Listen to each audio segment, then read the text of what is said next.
জাতীয় স্মৃতিসৌধে মহান মুক্তিযুদ্ধে বীর শহীদদের প্রতি শ্রদ্ধা জানিয়েছেন নবনিযুক্ত সেনাপ্রধান জেনারেল ওয়াকরুজ্জামান।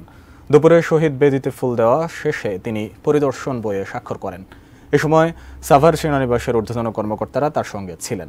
এর আগে সকালে তিনি 11:15টার দিকে ধানমন্ডিতে জাতির জনক বঙ্গবন্ধু শেখ মুজিবুর রহমানের প্রতিকৃতিতে শ্রদ্ধা জানান জেনারেল ওয়াকরুজ্জামান এবং বঙ্গবন্ধু ও তার পরিবারের সদস্যদের জন্য দোয়া করেন। তিনি বঙ্গবন্ধু স্মৃতি জাদুঘরও পরিদর্শন করেন। দিনের শুরুতে মহান মুক্তিযুদ্ধে সশস্ত্র বাহিনীর শহীদ সদস্যদের স্মৃতিতে সেনানিবাসে শিখা নির্মাণে শ্রদ্ধা জানান সেনাপ্রধান। এরপর সেনাকুঞ্জে সেনাবাহিনীর একটি চৌকস দল তাকে গার্ড অব অনার দেয়।